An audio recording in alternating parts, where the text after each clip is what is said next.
Ok. Bien, buenos días a todos. Quería enfatizar todavía más, como ha hecho la directora, el reconocimiento a toda la gente que habéis o que estáis haciendo posible este encuentro, tanto a nivel de instituciones que han apoyado económicamente, como ENISA, a nivel de instituciones como Fundesarte, que lo han organizado, el Museo del Traje, que nos ha acogido en escasamente, con la mayor agilidad del mundo, en escasamente una semana, y muy particularmente a dos personas, Enrique Loewe y Pedro Mansilla, que con el apoyo a través de la Fundación Loewe no solo lo han apoyado, sino lo han dotado de contenido con todo el equipo de la Fundación Loewe. A mí me toca un poco la ardua tarea de hacer de Celestina, en esta primera ponencia de Celestina entre la artesanía y el lujo. Está claro que tiene mucha relación. Está claro que a lo largo de la historia han ido encontrándose y desencontrándose. Y también está bastante claro que en la última década han estado andando cada uno un poco por su cuenta. El motivo, digamos, de esta razón es quizás porque no somos a veces conscientes de que tanto el concepto de lujo como el concepto de artesanía son conceptos terriblemente dinámicos que cambian con el tiempo y están muy vinculados a los procesos de transformación, de evolución de la sociedad. Yo no pretendo definir hoy el lujo ni definir la artesanía, porque no daría tiempo ni aunque estuviéramos aquí todo el año. Creo que es una posición más realista intentar simplemente describir tendencias, ideas, procesos, experiencias que vamos viendo de alguna forma que nos van a hacer, en algún modo, ver que a lo mejor hay varios tipos de lujo, como puede haber también varios tipos de artesanía. Y que el encuentro entre unos y otros puede ser muy fructífero, como ya está ocurriendo fuera de España.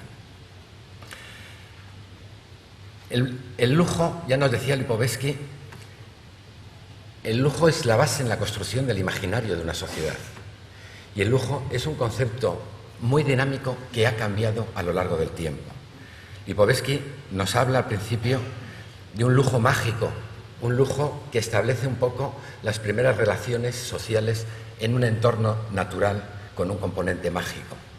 El lujo, en cierta forma, es intentar ir más allá de lo que son las puras necesidades de supervivencia. Decía Shakespeare que si el hombre se hubiera limitado a satisfacer las necesidades animales, seguiría siendo un animal. Entonces, quizás ha sido el lujo ese elemento que le ha permitido ir más allá de lo que era la condición puramente física o fisiológica y construir todo un entramado de elementos sociales que tenían un significado y a través de ese significado construir una civilización y transformar el entorno, el medio social en el que nos movíamos. Pero al lado de ese lujo mágico tenemos también una segunda etapa donde se puede hablar de un lujo sagrado. El lujo sagrado reproduce toda una cosmovisión del mundo en base a una forma de pensar determinada, que regula todo el tipo de relaciones. Y a lo largo de la historia, ese lujo sagrado da lugar a un lujo público, o da paso a un lujo público, un lujo más institucional, un lujo regido directamente por los hombres desde un sistema, de un modelo de organización diferente, para llegar, como nos dice Lipovetsky al final, a la entrada del lujo privado, el lujo basado ya en la propiedad privada del individuo, donde es la posición del individuo en la sociedad la que marca todas las pautas de organización, todos los valores que estructuran la sociedad. Bien, vemos 4 modelos de sociedad que en el fondo se basan en 4 modelos de imaginario. ¿Qué es un imaginario social? Pues ni más ni menos que una cosmovisión compartida, no demostrada, pero compartida por todo un conjunto de personas a través de la cual se estructuran los valores, la forma de pensar, la forma de interpretar la realidad y, por lo tanto, a partir de la cual se construyen las instituciones que regulan y articulan los grupos sociales. Es, por lo tanto, el imaginario esa proyección hacia lo que pensamos que somos o que deberemos ser, que guían y articulan el comportamiento de un grupo dentro de una estructura social. Y cuando estudiamos estos imaginarios que estamos viendo aquí en pantalla, lo primero digamos, que nos aparece es que están absolutamente vinculados a la imagen del lujo. El lujo es uno de los elementos fundamentales en la construcción, en la configuración, en la formalización de estos imaginarios sociales. El lujo viene de la palabra lux, que es luz. Yo lo interpreto como una especie de faro social hacia el que mira todo el conjunto mayoritario, no todo el mundo, pero mayoritario de la sociedad, y mirando hacia un mismo faro permite una articulación y una coordinación de los diferentes grupos sociales, que es lo que permite ir evolucionando y avanzando en nuestro proceso de civilización. Por lo tanto, la importancia para mí que tiene el lujo no es una importancia meramente económica, es una importancia sociocultural de primera magnitud, porque está realmente en la base de la cosmovisión que la sociedad tiene en cada momento y en cómo esa cosmovisión se divulga y se comparte y a través de la cual se estructuran los valores y las instituciones. El segundo elemento importante es que en la transición de una cosmovisión a otra, de lo que llamamos los paradigmas, no se produce de una forma puramente lineal y progresiva. Los paradigmas, las cosmovisiones, nacen y mueren. Ya Thomas Kuhn nos habló en la estructura de las revoluciones científicas que el pensamiento humano no avanza de una forma progresiva y lineal, sino que el pensamiento es una forma de punto de partida de entender la realidad, a partir de la cual establecemos todo un conjunto de ideas y de valores que nos permiten interactuar con ella y nos permiten avanzar. Y llega un momento donde ese paradigma se agota. La sociedad ha evolucionado, pero no da para más. Se produce una crisis y nace un nuevo paradigma que permite dar un salto cualitativo.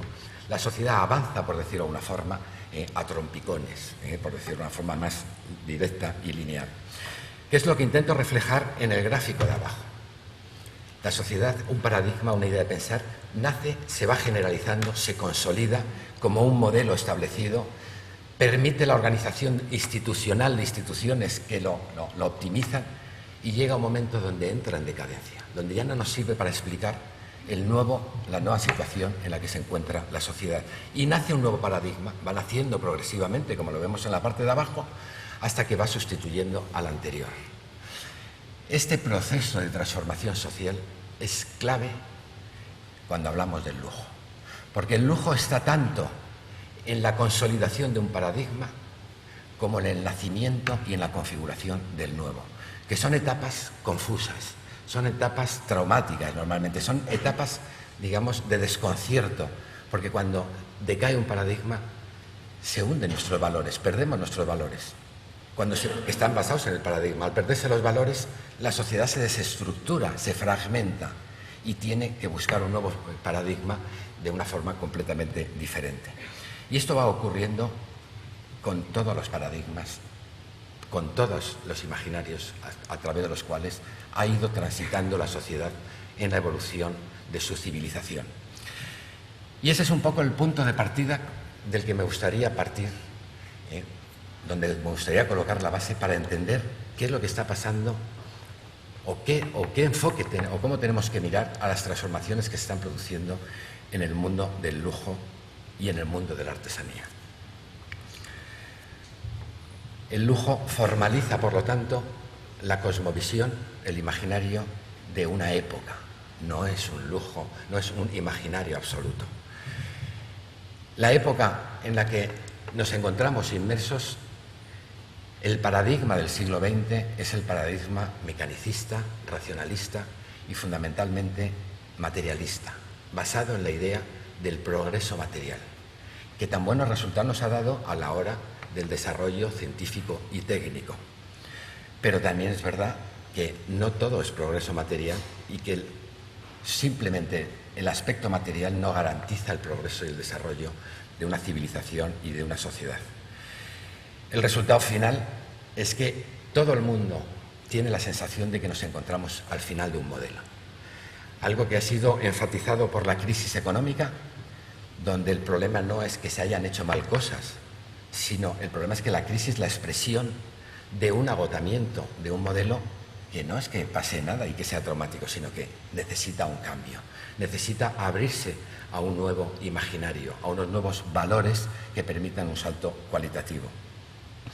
Pero lo que está claro es que ese modelo de progreso material que nos ha llevado a una sociedad que evoluciona a un ritmo vertiginoso, que nos ha llevado a un nivel de tecnificación y de interés en las relaciones humanas que en cierta forma nos crea la sensación de que cada vez estamos en un entorno más inhumano, más complicado de vivir, más difícil de seguirle el ritmo de evolución, que está perdiendo los valores más emocionales. Lo que está claro es que ese imaginario es lo que hoy en día, en cierta forma, está inspirando a lo que llamamos el lujo dominante, porque es la expresión del imaginario dominante. Es esa cultura de las celebrities, esa cultura del éxito económico, es esa cultura del triunfo material y de la exhibición de ese triunfo, porque ello nos permite, en cierta forma, ganar posiciones dentro de las interacciones o de las relaciones sociales. Es esa idea un poco del dispendio, del derroche, que es, de lo que diría, es como la parte más oscura del lujo. Simplemente porque es el modelo, en cierta forma, del lujo que parece que está reflejando el modelo de sociedad que tenemos y ante la cual nos enfrentamos como un gran reto a su transformación. Está claro que no es sustentable el modelo que tenemos, está claro que no es realmente emocional o humano, está claro que tampoco es solidario, está claro que está generando tensiones y hay una idea general de que tenemos que buscar otro modelo. Ese modelo de imaginario expresado a través del lujo, del triunfo, del brillo, como muestro aquí con la imagen, esas imágenes que a mí me gustan tanto de Absoluts, que realmente reflejan la sensibilidad de la sociedad en un momento determinado, ha tenido una segunda consecuencia importante, y es que es típico cuando un imaginario llega a su maduración, y es que se masifica, se extiende. Hay un grupo social que asciende y que tiende a intentar llevar a la práctica ese mundo de deseo y evocación que es el que ha creado el mundo del lujo. Por lo tanto, el mundo del lujo hoy día se enfrenta a un cierto agotamiento, no del lujo, a un cierto agotamiento del contenido o de los valores hoy día asociados al imaginario que transmite, al mismo tiempo que se enfrenta, de alguna forma, a un problema de masificación. Lipovetsky habló también de la masificación del lujo, de que el acceso de una gran parte de la población al producto del lujo, defendiendo la idea que formaba parte, en cierta forma, de esa fase posmoderna de la sociedad, donde la fragmentación, por una parte, y el hedonismo dan lugar a un comportamiento como el que estamos observando. Está claro que hay un deseo generalizado de lujo, no todo el mundo, vuelvo a repetir, pero sí en determinadas capas de la población. Y está claro que las grandes empresas del lujo han entrado en ese mercado que inicialmente tuvo su acceso por la copia, es lo que llamamos un poco el mercado del lujo aspiracional. Es un producto, digamos, que no llega a los niveles del lujo exclusivo, pero que al menos te da la parte de que estás viviendo un trocito de ese mundo de lujo exclusivo. Y bueno, hasta ahí todo es como está funcionando. Está funcionando y económicamente funciona bien porque es un mercado muy grande, pero en el fondo está generando un cierto conflicto, un conflicto que se detecta en tres vías. Por una, porque el lujo más alto no refleja ya unos valores que se considere que están en alza. El estatus, la exhibición, el culto del éxito, el materialismo, el hedonismo, no son precisamente valores que hoy día se consideren como valores de futuro. En segundo lugar, porque la presión del mercado del lujo aspiracional, que se centra mucho en el culto a la marca, genera, digamos, una división confusa o difumina la división entre lo que es un lujo de mayor nivel de lo que es el lujo masificado. Y ante eso, existe un debate muy grande en el mundo del lujo sobre cuáles son los parámetros, los caminos de evolución que debería seguir. Bien, yo no lo analizo desde una perspectiva de empresa, yo simplemente tampoco lo sé hacia dónde va. Lo que os puedo contar son algunas pistas que se van observando. Se observa, por ejemplo, que hay un creciente interés por la recuperación de un lujo más tradicional, o mejor dicho, de unos conceptos y de unos valores más tradicionales del lujo. Una tendencia que en cierta forma se observa como respuesta precisamente a la inhumanización de la sociedad actual. Se busca la recuperación de valores humanos que inspiren, por una parte, una sensación de mayor control ante el descontrol, y imaginarios de sociedades pasadas organizadas de otra forma nos dan esa idea de que recuperando esos valores podríamos recuperar el control, y al mismo tiempo la necesidad de recuperar un equilibrio interior, una armonía, a través de la recuperación del tiempo, a través de la recuperación de los sentidos, de los elementos sensoriales que nos permiten tener una percepción emocional de la realidad, a través un poco de la recuperación de la autenticidad, porque pensamos que estamos en una sociedad del engaño, una sociedad construida solo en interés de las personas que interactúan, nos acaba conduciendo al engaño. Bueno, todos esos valores de la cosa, el producto bien hecho, que tiene una historia detrás de ella, que está relacionada con un contexto, que tiene un ADN, que está vinculado a una cultura local frente a la homogenización de la globalización. Todo eso, al final, está empujando, como se va observando cada vez más, a un creciente interés de empresas del lujo que estaban en el segmento, en la parte de arriba, de ir incorporando valores tradicionales, desplazándose hacia un nuevo posicionamiento cada vez más vinculado a lo que nosotros llamamos la artesanía tradicional. Esta imagen que vemos ahí a la izquierda es de una campaña publicitaria de Louis Vuitton, donde intenta mostrar todos esos valores de armonía, tranquilidad, percepción sensorial, historia, por las referencias históricas que tiene con una obra de arte, con una mujer trabajando de una forma artesanal. Pero vemos que es una reinterpretación. Si nos damos cuenta, muchas de las empresas de lujo están utilizando ahora la recuperación de su historia, la revalorización de su historia e incluso la reinterpretación de sus propios modelos más emblemáticos para adaptarlos a los tiempos. Es una actitud que yo entiendo un poco como, no de las empresas, vuelvo a repetir, del consumidor, como una actitud a la defensiva ante un mundo que nos desborda. Buscamos la recuperación de valores, buscamos la armonía a través de esos valores y necesitamos percibir sensorialmente esos valores. También pensamos que es un modelo más sustentable que el modelo económico del lujo ostentoso actual.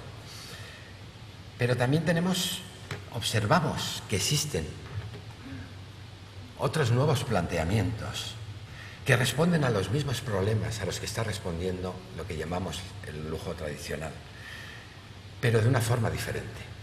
Observamos que aparece de forma creciente la idea de un nuevo lujo, que normalmente se define como un lujo experiencial.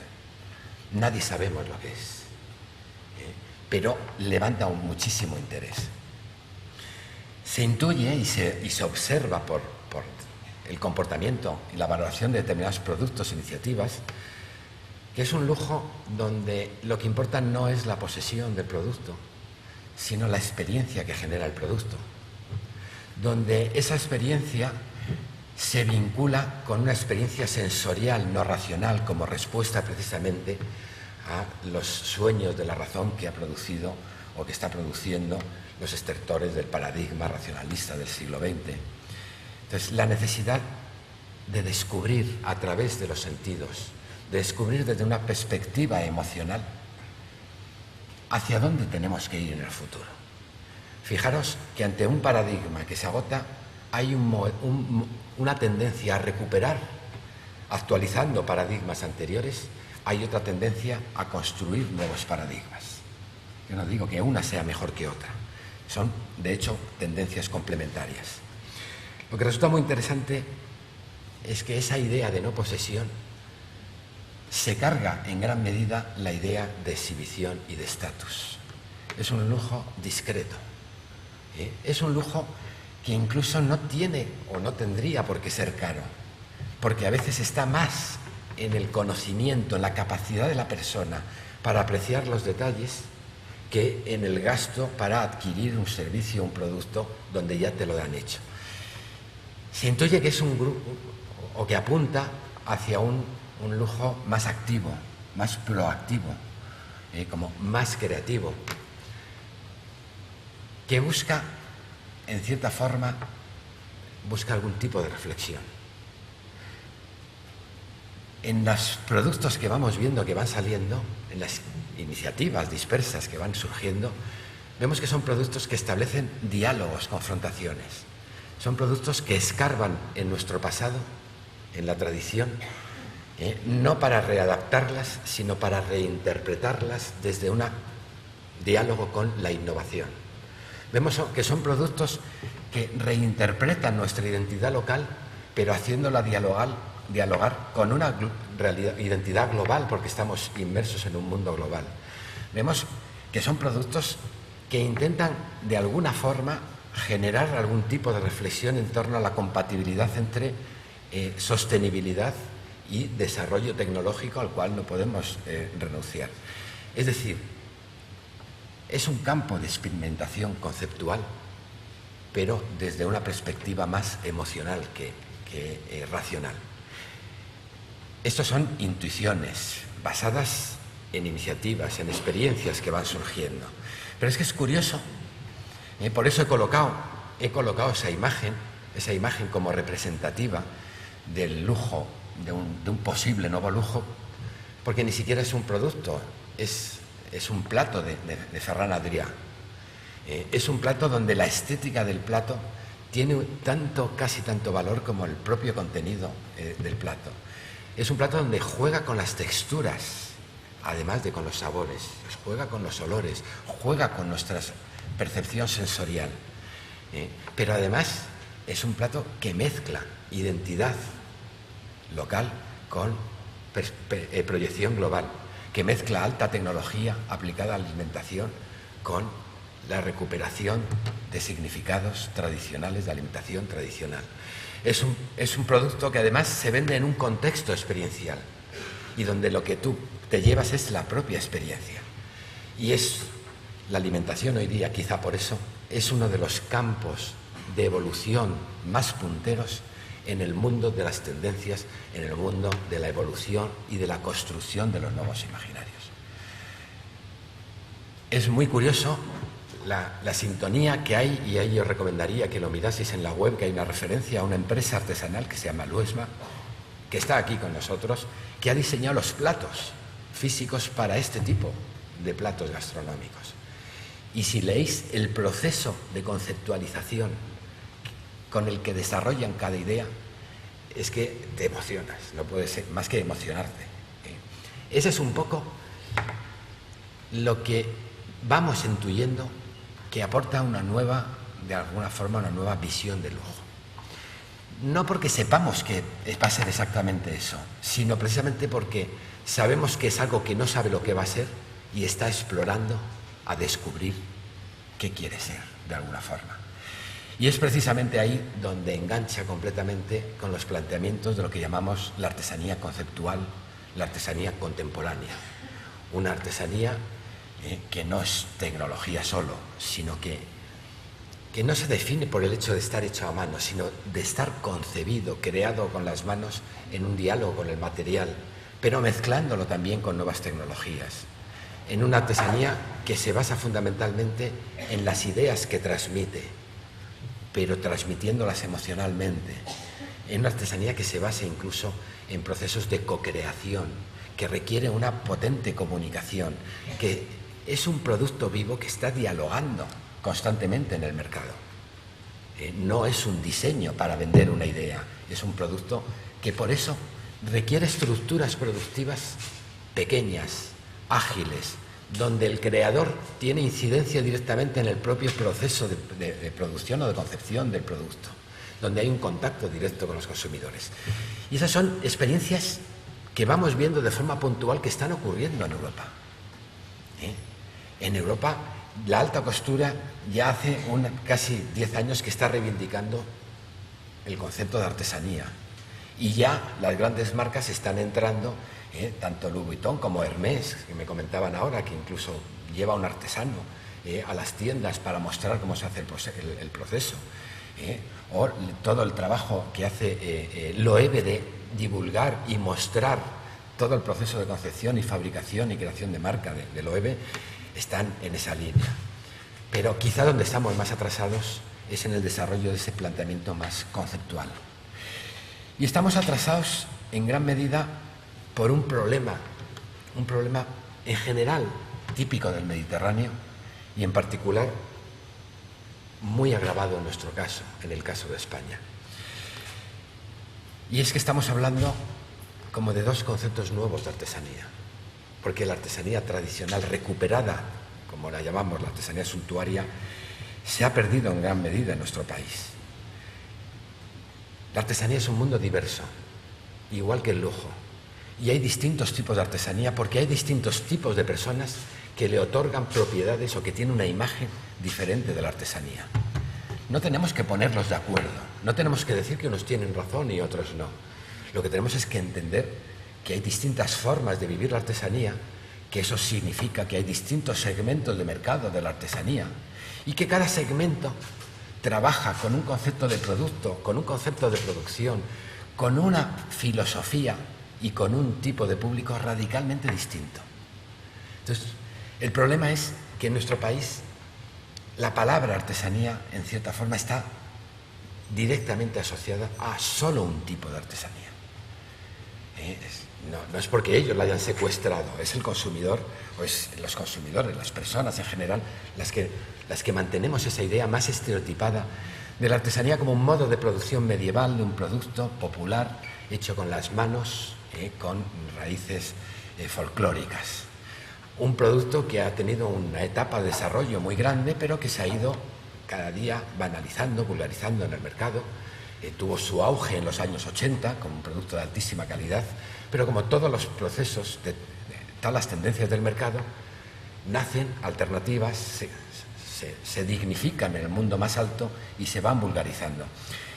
Y es un poco lo que ha pasado, es decir, la artesanía folclórica, sobre todo con la presión del souvenir, que es muy fuerte en nuestro país por el impacto que tiene el turismo, ha hecho que este concepto de artesanía folclórica derive un poco a una caricatura que hoy día se mueve un poco en lo que llamamos los mercados medievales, donde se hace una representación. Una representación, ojo, que tiene su sentido porque tiene una función sociocultural que está cumpliendo. El problema es que la artesanía no es solo eso. Y que cuando vamos a un creador de moda que realmente es un nuevo artesano, como ya lo están reivindicando en Europa, porque hace todo lo que hemos dicho que se hace en el mundo de la artesanía conceptual, dice que él no quiere utilizar la palabra artesano porque automáticamente es interpretado como una persona de mercadillo. Y cuando aparece un artesano tradicional, o lo mueven institucionalmente o también se le devalúa su imagen. Entonces el problema es que tenemos que dejar de alguna forma claro que hay muchas artesanías, porque además de esta está otra, que es el movimiento que llamamos la artesanía informal, que está teniendo un desarrollo espectacular. Es un movimiento social de primera magnitud, es el movimiento do it yourself. Se está utilizando ya en el mundo del arte, en el mundo de la alta tecnología, y es la base de inspiración de un nuevo movimiento social. Porque lo que vende o lo que compra la gente no es el producto, sino la idea, la actitud de protesta ante un determinado modelo social. Y a través de las redes sociales y a través de Internet se está extendiendo de una forma brutal. Pero no es un producto que expresa actitud, pero no es un producto que juegue a la sofisticación, no es un producto que busque ese nuevo imaginario por la vía de la estética con la que trabaja el mundo del lujo. 4 mundos de artesanía, más la artística y otros pequeños submundos, 4 mundos de artesanía que tienen que convivir entre ellos, pero que ninguno tiene que asumir el protagonismo respecto al otro. Yo creo que la idea básica que me gustaría dejar aquí es que hay varios tipos de lujo, hay varios tipos de artesanía. Tenemos que hacer un trabajo de reflexión y de divulgación fuerte para ir viendo en qué medida unos tipos de lujo se asocian con un tipo y no otro de artesanía. Tenemos que rescatar el concepto y la palabra de artesanía de la imagen devaluada que existe, Pero además de eso nos falta otra cosa importantísima. Tenemos que saber gestionar empresarialmente estos conceptos que hablamos del producto artesano conceptual que se mueve en un nuevo lujo o del producto artesano tradicional que se mueve en la preservación de los valores de la humanidad, de la autenticidad de un lujo tradicional. Y eso requiere estrategias de producto, de diseño, de producción, sobre todo de comunicación. La artesanía no vende el producto, vende la idea añadida al producto que normalmente está materializada con la actitud de la persona que lo ha creado y requiere sistemas de comercialización que difieren mucho de los que se está habituado en el mundo de la artesanía e incluso en lo que puede ser un nuevo lujo, incluso también posiblemente necesite nuevos sistemas de comercialización. Ese es un poco el objetivo que nos hemos planteado en esa jornada de hoy. Que primero con la presentación del estudio de Gloria, que nos da una perspectiva muy fresca de lo que desde el mundo de la artesanía de mayor calidad se intuye que sería un lujo en el que se sentiría cómoda, más cerca de este nuevo concepto de nuevo lujo que del lujo ostentoso. Y en segundo lugar, con la mesa redonda, para ver cuál es la experiencia, la práctica de empresas concretas, unas más posicionadas en el mercado del gran lujo, otras más posicionadas en el mercado de una empresa, en un producto, en un mercado creativo de alta calidad, ver cuál es su perspectiva, de cómo viven ellos el mundo o esta evolución del lujo y de la artesanía, pero sobre todo que nos cuenten cómo la llevan a la práctica. No para darnos ninguna respuesta, ninguna solución, porque eso no lo vamos a conseguir hoy, sino para abrir un camino de reflexión que podamos alimentar durante todo este año para confluir en el encuentro de Barcelona de dentro de un año.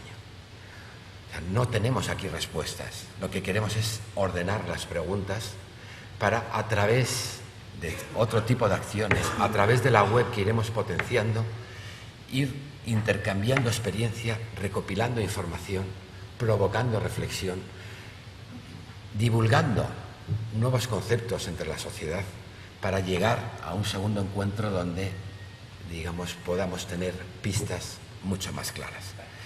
Y yo creo que con los compañeros de viaje que tenemos, con ENISA, con la Fundación Fundesarte, con la Fundación Loewe, con muchas instituciones, asociaciones, como Acotex, como ASEFMA, con la Cámara de Comercio de Cádiz, o sea, con muchas organizaciones que nos están realmente apoyando y sobre todo con los bloggers, que son los que han mostrado más interés y han venido varios por aquí hoy con nosotros, que son los nuevos artesanos de la comunicación. Y con todos vosotros, yo creo que realmente tenemos un punto de partida importante para iniciar esta andadura de reflexión. No queremos montar una asamblea ni llegar a un acuerdo, ni reivindicar nada. Queremos montar un espacio de reflexión para que cada uno luego actúe y funcione con aquello que le sirva para su caso concreto, su caso particular. Y ese es el objetivo que tenemos. Muchas gracias.